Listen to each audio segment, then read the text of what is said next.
All right. Well, being thoughtful of everyone's time, and maybe as it cools off, people can get outside after this meeting for a bit. I'm going to go ahead and get started. Whoops, if I can figure out how to move there we go. So thank you for those that are attending. We appreciate the opportunity to engage with the neighborhood. My name is Megan Schutz. I'm the real estate developer with Moving Out.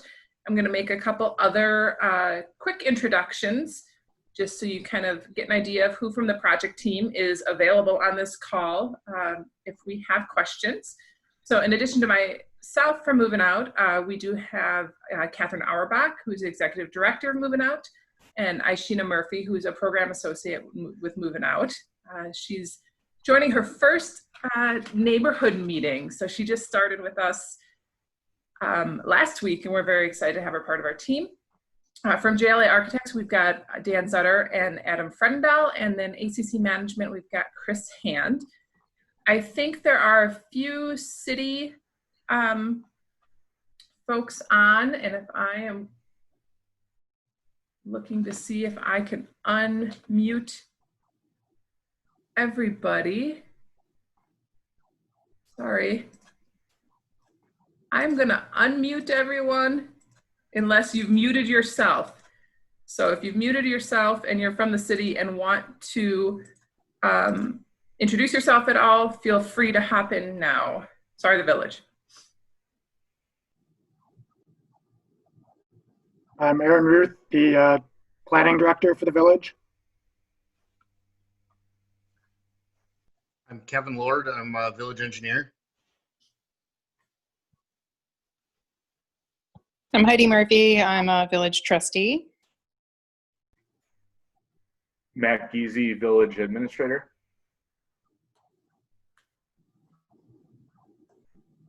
All right. Thank you, guys.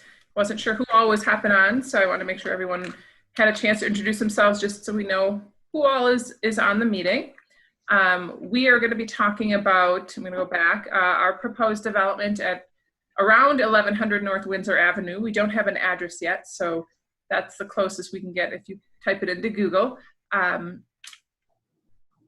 we are proposing a multifamily development on this site that we're hoping to share more details on in this neighborhood meeting. Just a few quick Zoom tips for anyone who's on. If you're able to mute your phone, your audio and video, we do appreciate it. It does help with background noise, or I'm probably going to be guilty of it with a kiddo or a pet in the background too, but just with bandwidth too. Sometimes stuff with the more people you get on can sometimes get a little choppy. If you do have any questions during the presentation, there is an option to raise your hand. And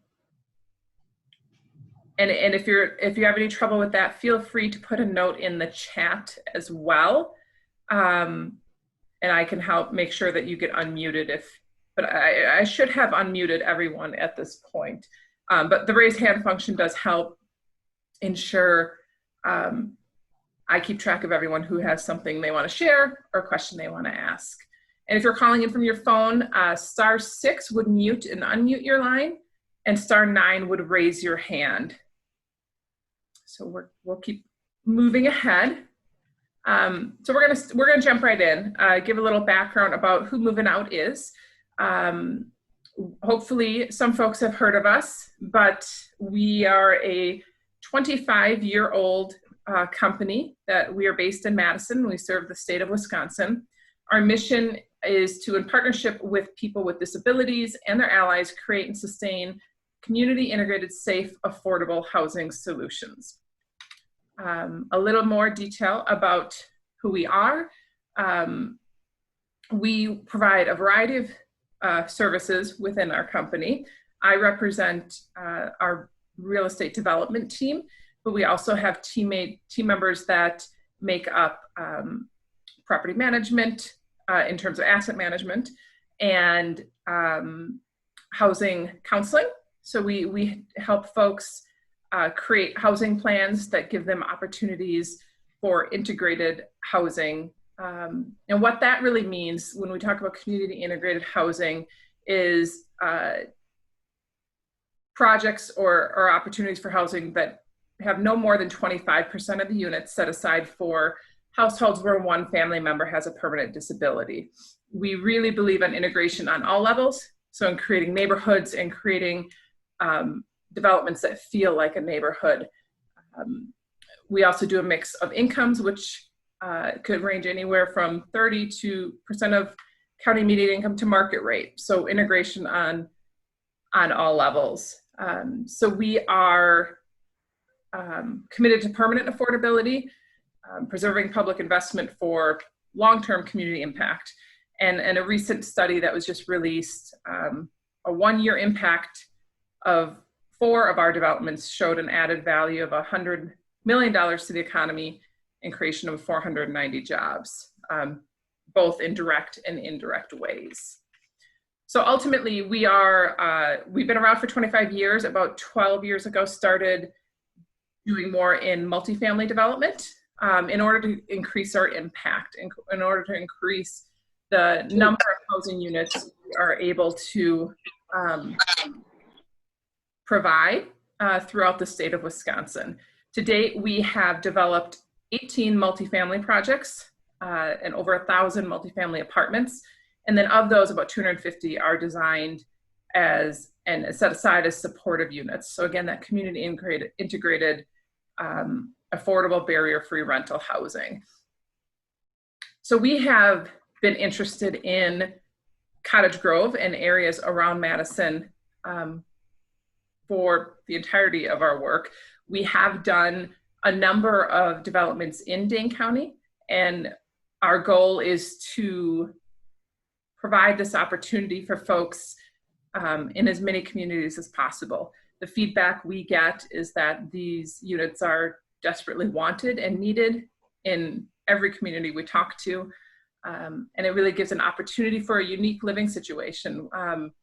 Not everyone with a disability needs to still be living at home with mom and dad, or in group homes, or whatever the other options are. There are lots of options for people. But prior to moving out, being created 25 years ago, there really wasn't integrated housing. So we pride ourselves in providing that additional choice for folks and providing, just in general, affordable housing throughout the state. I'm just going to touch on a couple of projects you may have seen. This is a development in the old Royster Clark spot on Cottage Grove Road called Penny Lane Apartments. This is about 70 units and a mix of all different incomes from 30% to market rate. And also have done another project in Wanakee, so another suburb of in the Dane County area, again with a mix of incomes. And worked with a lot of various partner communities. A few of them are listed here. Again, the goal is really to bring the housing choice to as many communities as we can. I'm going to jump in directly to the project we're going to discuss tonight, which is the Glen Grove Apartments on North Windsor Avenue. We have put together a really excellent project team that we're excited to work with, and should be names that you are familiar with in other work, not only in Cottage Grove, but in Dane County as a whole. So our architect is JLA Architects. I introduced a couple folks from that team earlier. General contractor is McGann Construction. Property management is ACC Management. I introduced Chris earlier as well. And we do have a variety of service partners. Moving Out does not directly provide services except for our home buyer education programming, which would be offered to this development as well.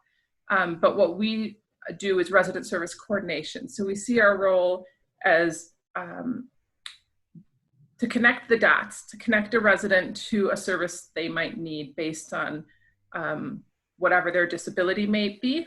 We do not ask or target any specific disability. So we try to ensure that people have access to services whether they're an adult with a disability, child, opportunities with mental health services, veteran services,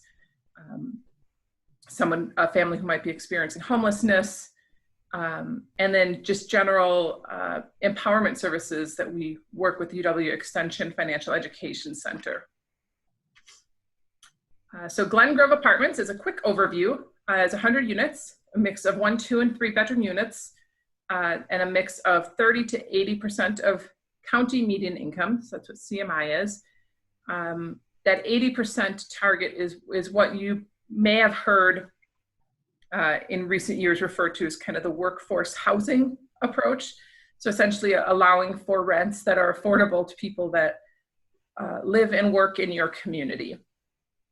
We do have all of our financing in place. So a little different than other tax credit developments you may have heard of that have some steps in front of them. We actually have those funding sources secured. So we are able to move ahead and hopefully get in the ground in October and be able to deliver units by the end of 2021. So it's a really great opportunity to not be waiting for other funding sources and be able to move more quickly as we're able to, but we do look forward to community engagement opportunities like this neighborhood meeting to get feedback, and we aren't so far down the path that we're past the point of no return by any means. And then I'll touch a little bit later on kind of what the rest of the public process is with the village and what steps we have.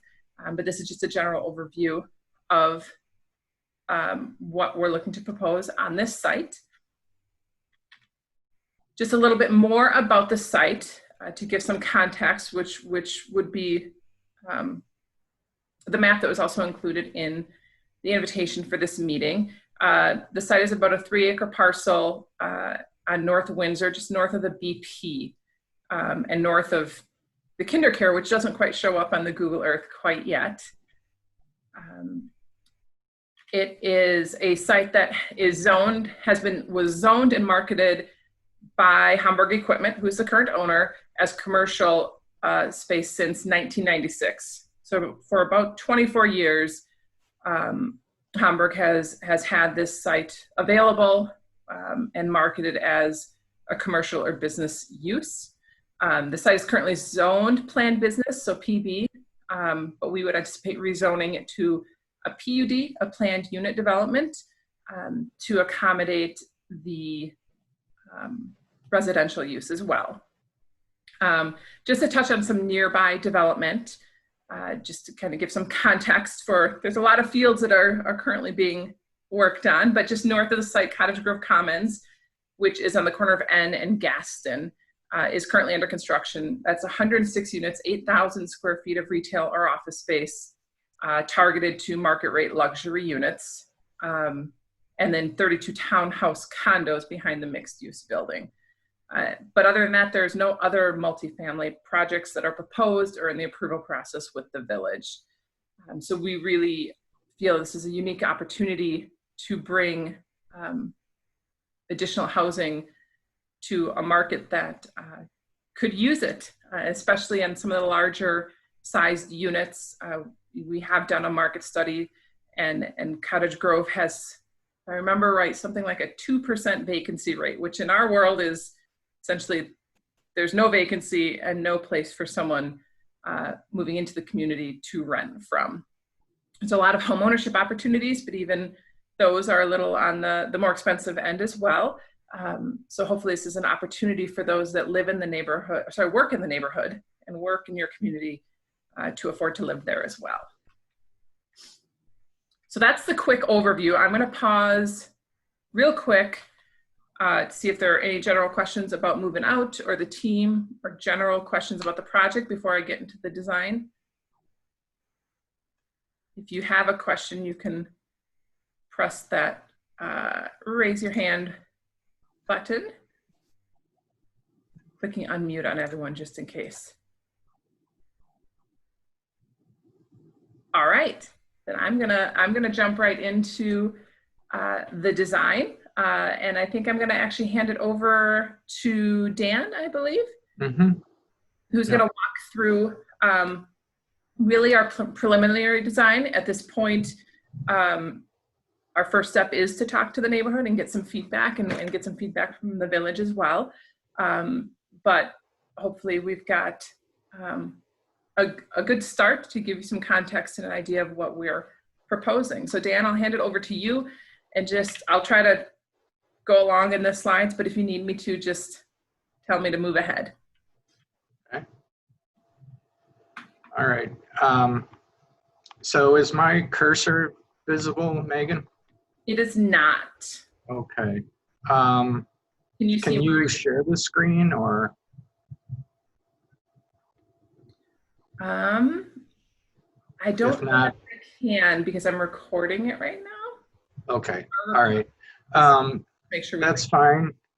So the order of presentation here will be, we'll start off with the site plan, then we'll go to three-dimensional imagery, some context three-dimensional images, and then finish with some two-dimensional building plans. So starting with the site plan here, the U-shaped building, 3-story, 100 units, we're between, as Megan pointed out, between Windsor and N. So the U-shape creates an opportunity for this central court area.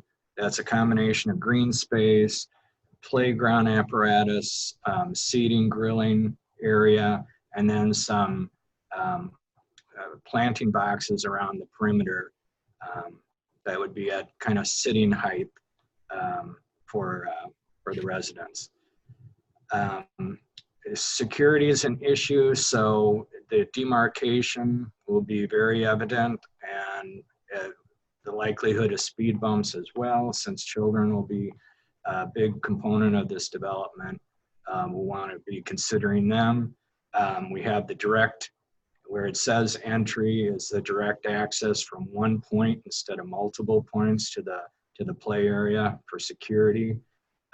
Another feature is that since the site's relatively flat and we need to access lower level parking, the building will most likely be in the neighborhood of 2 to 3 feet, first floor 2 to 3 feet above grade to get the access to parking to work. So there'll be a combination of walkout patios and walk-ups to the first floor units to kind of create landscaping that breaks up the length of the building. You'll see that in the 3D. And see if I'm forgetting anything else. Now let's move on to the first 3D image, Megan. Yep. So here you are looking north along Highway N. Some things to consider that you'll see in all the images is, first of all, the material palette with the lightest whitish gray being masonry, a utility brick, and then the other colors and neutral tones are, for the most part, a combination of siding and smooth panel. Where you see kind of the joint lines would be the smooth panel. Where you don't see joint lines would be the siding. So a composite product like a hardy. One of the ideas is to create variety along that extent of elevation, and doing that by varying the masses, massings, the ins and outs, recesses, and projections. The materials, of course, along with some very muted, understated color, nothing in your face. All those things really create variety along the extent of the elevations, but there's still overall a unity and a balance. And you can see the landscaping, how that helps break up the length as well with the connections from the units at first level. Okay, next shot. So here we are looking south at the other end, along N. You can see the colors coming into play to help with that visual variety, and color used in different extents. You can see like the blue versus the red. the quantities vary along with the four basic colors. And you can see the public entry from N, as well as the residential entry on the courtyard side. Okay. There, now we're looking from the northeast, and you can start, we'll zoom in on that in the green space in a minute, but you can see even the courtyard side of the building, the massing and use of color and variety of ins and outs is different from the highway end side. So there's variety along each elevation instead of repetition. You can see the access to underground parking and how the building is kind of 2 to 3 feet off the grade. Okay, there we're zooming in on the green space and the different amenities in the central space, the planting beds, the playground, the seating, and you can see in the background the residential entry and how the demarcation of connections from building out to the space are very important to make them clearly visual and as safe as possible. Okay. And the view from the southwest off of Windsor. Again, the items I just commented on are, you can appreciate those in this view as well. Okay, so here's some context 3D just to give you an idea of it, fitting into the site, its surroundings. So there from, I believe that's School Street and N intersection, looking north. And next slide. And this is from the south, or more from the west than the southwest, looking residential development in the foreground and in our building in the background.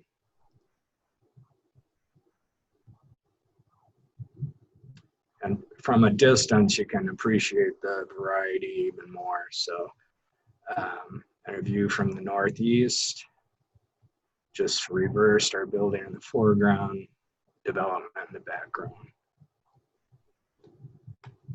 And then the final context view.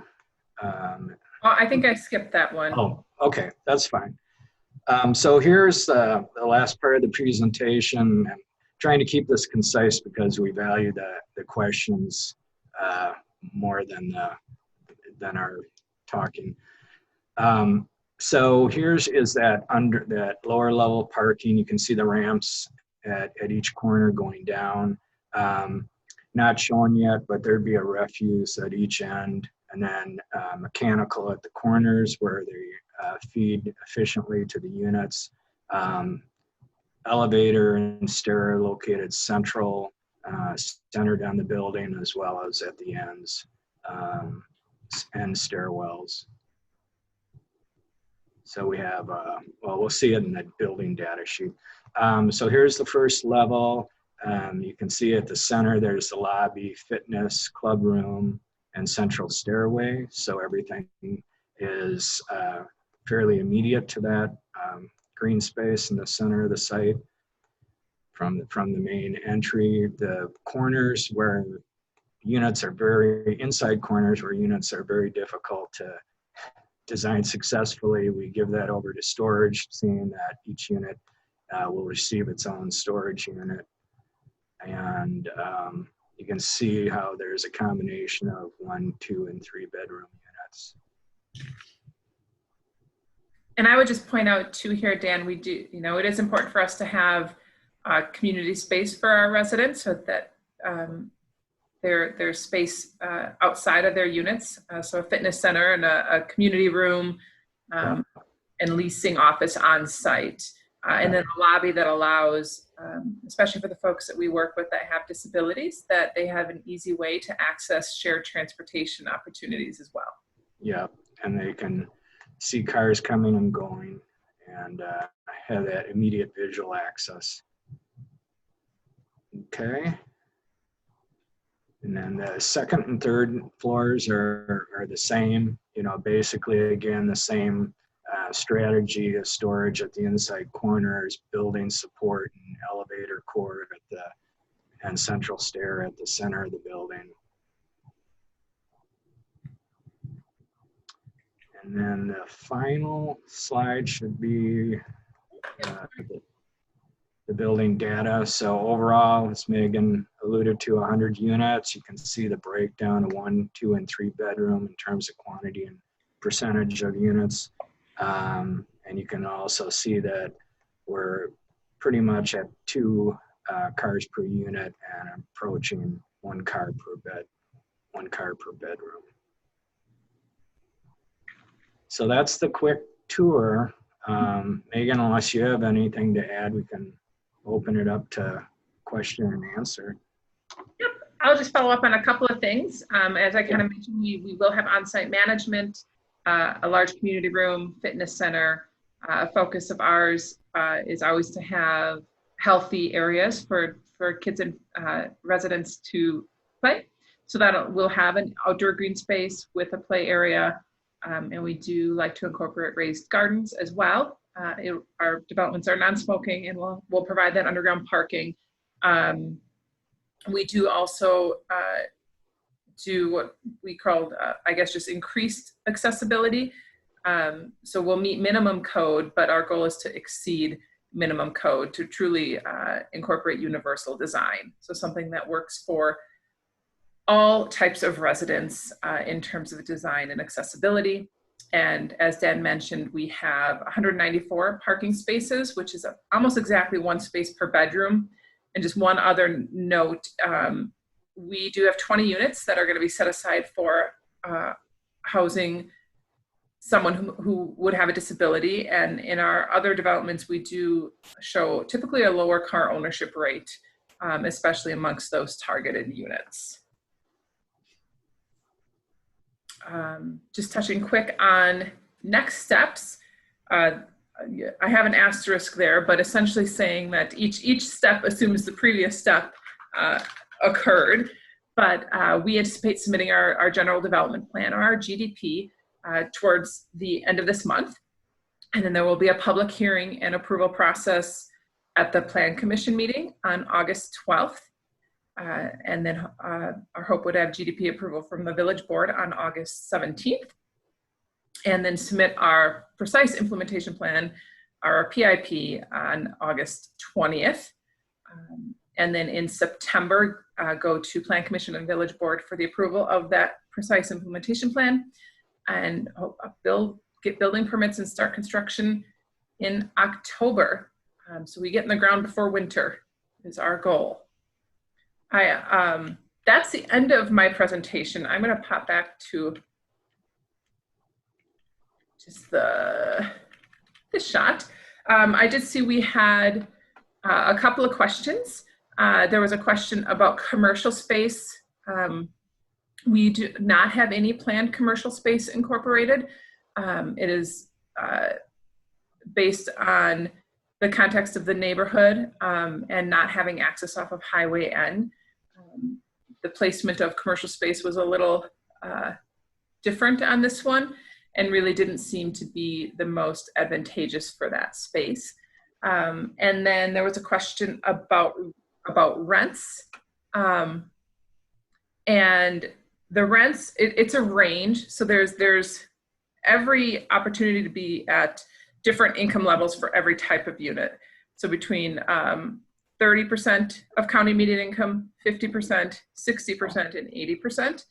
So on average, the 1 bedrooms as of right now would rent from anywhere between, sorry, we don't have 1 bedroom 30s. We have, $858 up to $1,017. and 2-bedroom units anywhere from $580 to $1,200 about, and 3 bedrooms from $671 to about $1,500. We do have, some of these units are covered by what's called a Section 811 voucher, which is why I hesitated a little bit on the rent. That is different than a Section 8 voucher. It is a Section 811 is a program specifically for adults with disabilities, and a lot of folks living with a disability tend to be on more limited incomes, so they benefit from having a housing voucher, which we do have committed through WIDA, who allocates those vouchers for the state. So really is a good opportunity for those with the most strained incomes and lowest incomes to have a source to help ensure they have access to quality, affordable housing.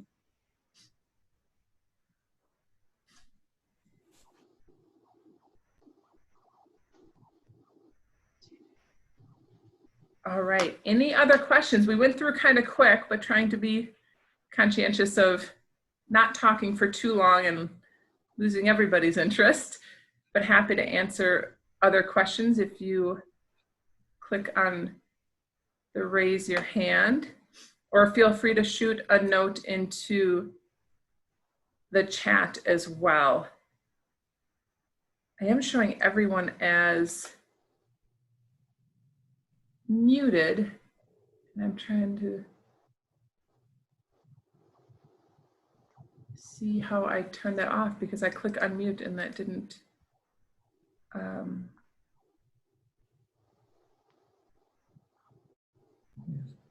It's still showing. Hi, Megan? Yeah. Yeah, this is Joe Bowers. My brother Jeff Bowers and I own the property at 4600 County Road N, which is just across Highway N from your proposed development, between Vinnie's Garage and UW Health. Got it. You mentioned CMI, county median income. Then you said 30% and 80%, 50%. Can you put a dollar figure on what CMI is? You mean in terms of what someone would be earning at those levels? When you say 30% of CMI, what is CMI? So you could multiply 30% or 80% or 60% of some CMI number, and then you would get what the income of the various people would be. So 100% of area median income is established on an annual basis by HUD and issued and updated annually based on the income of that community. I can do some math here quick to say what the 100% was, but for example, it's a little tricky because it's dependent on the size of the household. So I can give a range at each level for Dane County, and that would be between 1 person in the household, and I'll go to 5 people in the household, just in case you were to have a larger family. So a 30% unit would have an income restriction at between $21,000 and $32,000. At 50%, it would have an income restriction between $35,000 annually and $54,000 annually. The 60% would be $42,000 to $65,000. And then the 80%, that one I do have to do some math, would be about between $56,000 for a household of 1 up to $86,000 for a household of 5. So it's a little deceiving, and that's why it's important. That's why we really stress the mix of incomes, because it really allows for an opportunity for a wide range of incomes, both targeting some of the more deeply targeted units for folks that have a tough time finding decent housing, up to what I think I mentioned earlier called workforce housing. So what someone who works at one of the many employers just up the road, actually along the interstate, might be making as well. Okay, and did you say that with these vouchers, if someone needed some assistance in paying the rent, there would be some kind of a qualification procedure to obtain some state aid? Did I understand you right with the voucher system? Yep, so the Section 811 vouchers are run through a program with WIDA, and someone would essentially apply through the Department of Health Services for that program and qualify based on their income, their evidenced disability, and their need for housing. So they would then refer, DHS would refer that resident to us to be able to qualify for one of our units that has that voucher. Does that Okay. make sense?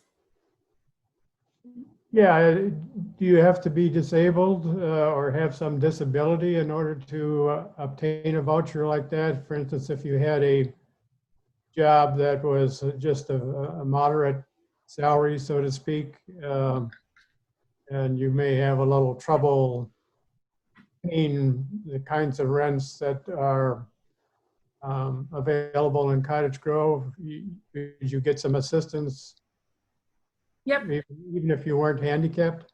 So for these vouchers, the ones that we have, well, you'll hear the term called project-based. Those vouchers would be specific to the 811 vouchers would be only for a household where one member has a disability. The rest of the units are all targeted. When we say that, they're specifically set aside. So say I will have 19 two-bedroom units that are at 50%. So that means someone making that 50% range that I mentioned, there will be 19 units available at this property for someone who qualifies for that. And I would note, when we talk about the income restrictions, there also are rent restrictions that go with that. So the goal is that no one is paying on average more than 30% of their income to their house, to their total housing costs. So the rents are adjusted at each of those bands accordingly to ensure it's an affordable amount. I see. So there's no voucher involved. You just look at their income and then wherever they qualify in terms of the percent of CMI, that kind of determines their rent. That's Correct. how you allow them, give them somewhat of a break, so to speak, in terms of a good place to live at a reasonable price. It's done on that percentage of CMI, really. Exactly. Yeah. So it's each unit isn't a certain different rent for everyone, but each unit type, so each band. So every two-bedroom that's a 50% unit will have the same rent. All right. And the other units that you've developed like this, are they pretty much fully rented? Would you anticipate that the renters would fill this facility fairly quickly with the rent ranges that you're talking about? Absolutely. No, that's a great question. So we do have a number of other developments that we own. We actually are going to hopefully start construction in a couple of weeks, just down Cottage Grove Road at the old Century Store site. And then our offices at that Penny Lane that I showed earlier are actually just a few blocks further down on Cottage Grove Road. And we maintain very high occupancy rates. We lease up on average more quickly, especially for the units that are targeted for households where a family member has a disability.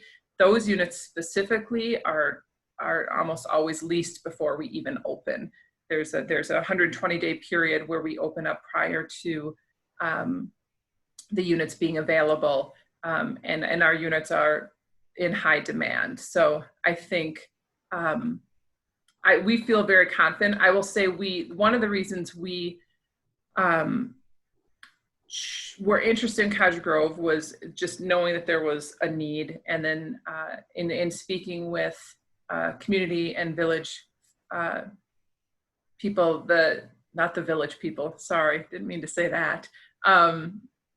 Village employees, and one of the feedback we got was the lack of availability for some of the larger units, so 3-bedroom units, and even 2-bedroom units, opportunities for families to afford to live in Cottage Grove.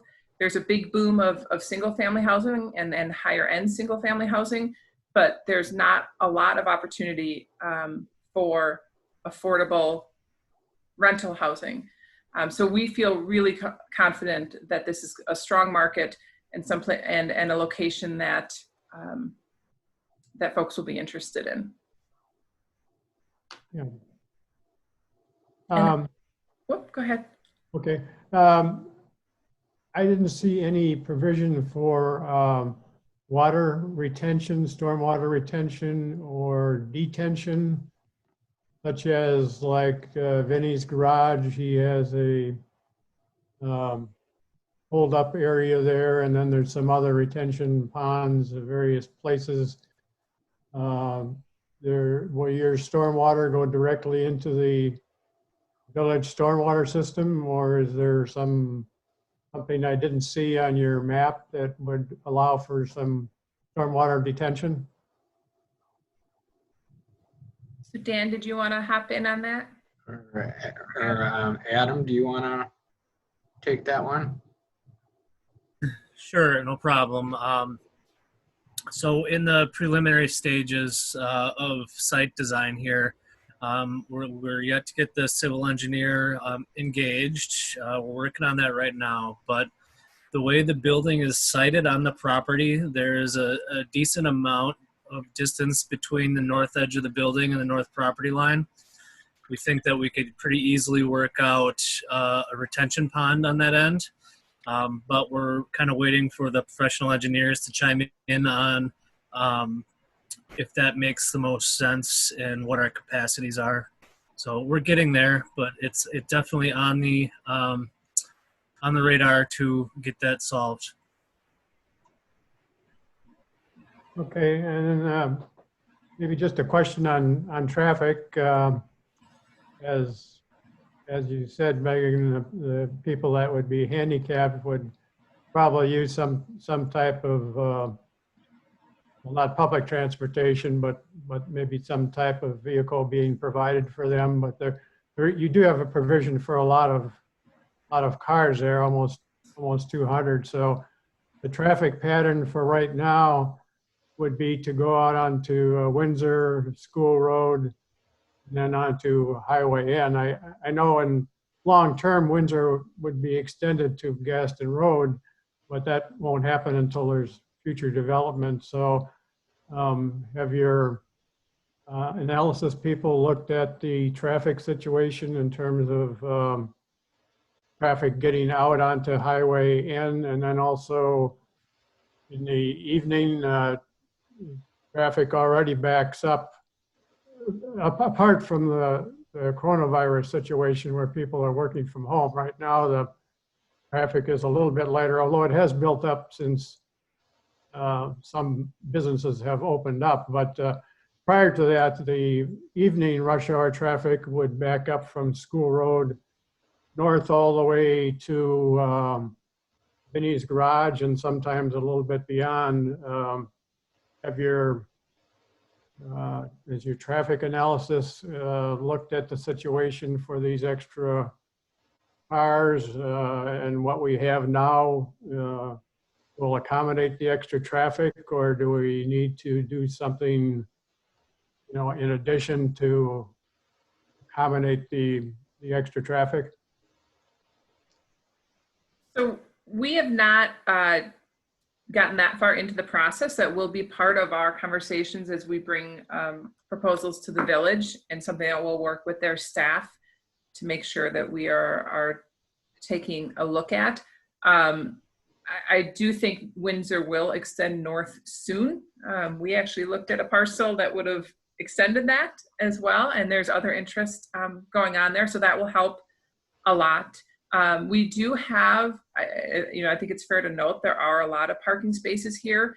The Village of Cottage Grove's parking requirements are we're actually under those parking requirements, and we'll be asking for a variance on that.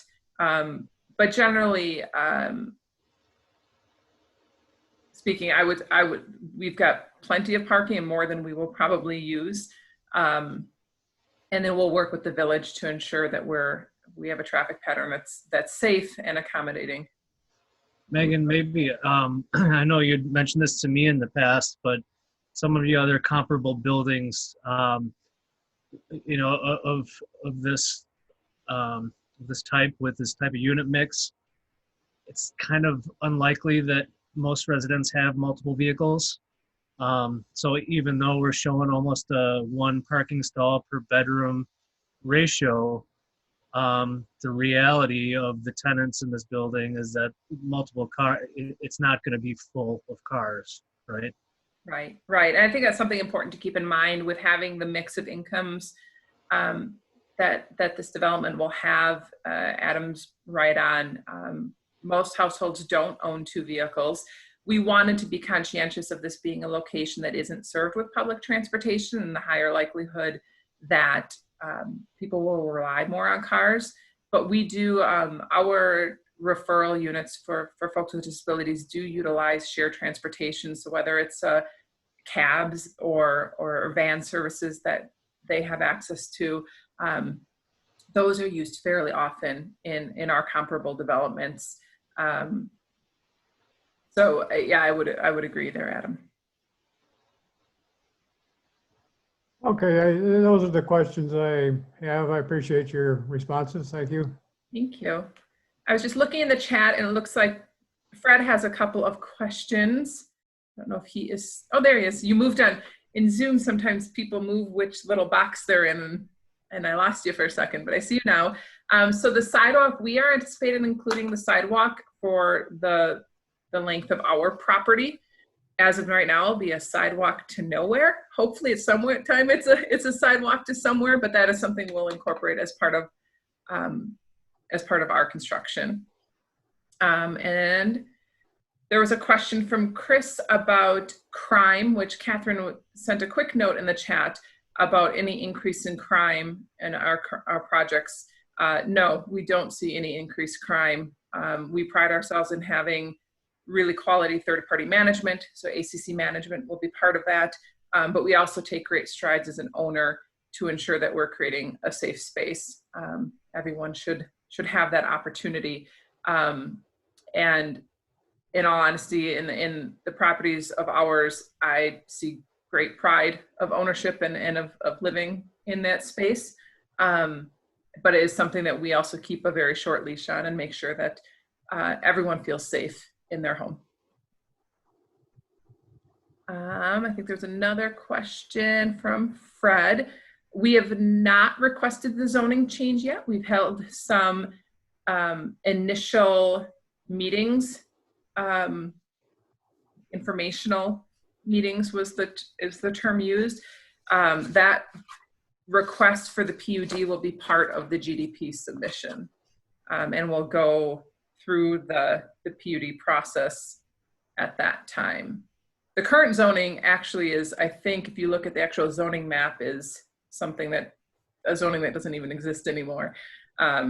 So it would have to get updated by whoever uses space, either from the planned business to something else.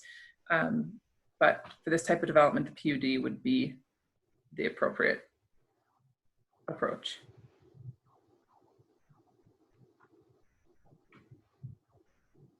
Any other questions? Feel free to unmute yourself and jump in. We've got a small enough group. Not too worried about the hand raising right now. Alex Justishin here. Can I jump in? Yeah, absolutely. Hello. So this is Alex. I'm, I guess, disclosure as well. I'm on the Planning Commission for Cottage Grove, and you did some presentations in front of us before. We had some questions looking for follow-up. Would come up obviously in other meetings as well, but maybe you can talk to it here. We talked a little bit about the tax implications for the village. So I think the improvement plan, I think you were looking at a again, numbers off the top of my head, I don't have my notes. It was, $20 to $24 million improvement. But the taxes are based on not the improvement of the property. It's based on, the rents that you're getting, because that's part of the voucher system. So it's not necessarily like rent is $900, the government's paying $400, and then the tenant only pays $500. The rent is $500. That's all you collect, and then the taxes are going to be based on revenue, I think is what you said. So our rough numbers were, the implications was, my rough numbers again, back in the napkin, was about a third of the property like this at full market value versus what you're going to collect in revenue is about what the village would be seeing. And so being a small community, I think some of the questions we were looking for was, what is that sort of an impact? And so, one of the questions I think we asked is, what does that number really look like, instead of our, my back of the napkin kind of math? What does that number really look like for what the village is going to see as far as the tax base? And then, have you put one of these in a small community like ours, and can you provide those references? And so we can figure out, how does this fit? Because ultimately, everything looks great on the Google SketchUps. And I think the architecture looks really good. I think there's, but it's, how does this, when it comes to planning commission, how does it fit within the community as part of the, the mission statement of planning, and how does this all fit? And so we want to make sure that there's no burden, as well. And so that's sort of the direction I'm kind of looking at with that tax question. So I don't know if you can talk to that now, or I'm sure it'll definitely come up in one of our planning meetings. Yeah, absolutely. So I can answer a little bit. I'll try not to get too technical because no one wants that. The income approach to paying taxes is not necessarily anything to do with the vouchers. And I would just note on this development, only 11 of the units technically have any sort of a voucher. That voucher does essentially allow for a market rent to be earned on that unit. So not looking at the information in front of me, but say market rate is $1,000, a tenant is going to pay 30% of their income, and then we will get a payment from WIDA for the remainder of that up to the market rent. So they actually do bring in more income than units without a voucher on them. But the 89 other units will simply be restricted rent. That rent is restricted to ensure affordability, and then made up for by the utilization of tax credits that gives us enough money up front to build the units, knowing that we support a little less a lot less first mortgage than say a market rate development would. We can't pay as much to a first mortgage because we don't have as much income coming in from the rents. The tax increment, we are in the process of analyzing that. We've engaged a TIF and tax expert through Baker Tilly, who's helping us with that discussion. This site is in a TIF district, and we're anticipating submitting a funding application for TIF. That TIF district only has, I think, 5 or 6 years left in it. So while we're able to show increment for those 5 or 6 years, we're going to be paying taxes every year forever, hopefully. So outside of those first few years, all of the increment that the site will generate will be income to the village.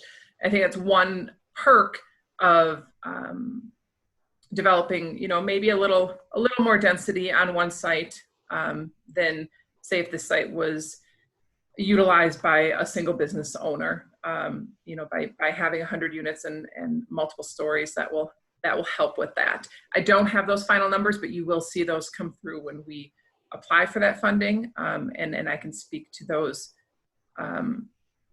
more specifically at that point. But I will tell you, it will be no less than $1,000 per unit per year, based on the initial analysis that we've looked at. So on an annual basis, there will be at least $100,000 of tax increment coming in from this development. As far as references from other communities, we are happy to share those. I think our best example to share would be our development that we have in Stoughton, which is, I think, a community of a similar size, still outside of Madison, but still enjoys the benefits of Madison without being in Madison. And one of our first developments there was actually the Elvenstead project in Stoughton, and it's been highly successful. The Stoughton has been in talks with us for many years to do more of our development. And I think that that's one testament to the quality of the work that we do in communities we work in. Is I think if you asked any of the communities we've done business in, they would gladly ask us to come back. We're on our second project in the city of Wisconsin Dells. We have an initial project there that's been very successful, and they've been very supportive of doing additional work and obviously multiple developments in Madison as well. But finding that some of the communities outside of Madison don't always get the attention that they need to ensure people can afford to live in their communities as well. So I think that's a good goal for all of the non-Madison communities to address that housing need. Dane County did a housing study, I think it's about 2 years ago now, and essentially it said that every community in Dane County needed housing, more housing, period, more affordable housing, absolutely. But we're happy to share references to groups that we've worked with before. Hopefully that answered your question, Alex. Yes, thank you. And Catherine shared on the chat too, feel free to go to our website. We do have more examples of our projects on that site. My email address and phone number are in the invitation you received as well.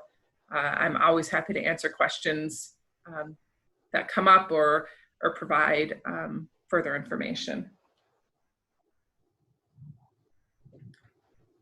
Any other questions? Again, feel free to just unmute yourself if you're not a rowdy group, so it works out okay.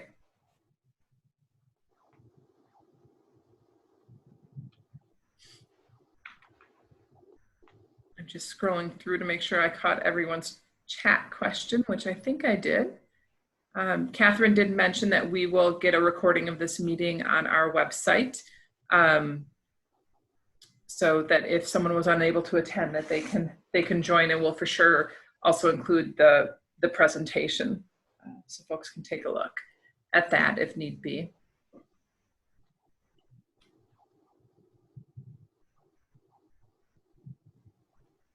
If there are any other questions, I'm happy to stay on for a little bit longer here. Otherwise, that does conclude what we wanted to share. We appreciate everyone joining. And again, feel free to reach out if there are any additional questions, comments, concerns, good and bad. It's helpful to get feedback. We want to be good neighbors. We want to be an asset to your community. And we're very confident that we can be, but we want to make sure that you're confident in that too. All right. Well, I will say bye, but I'll hang out for a little bit for anyone that might stay on and have a question. And if not, have a good night and thank you very much for joining us.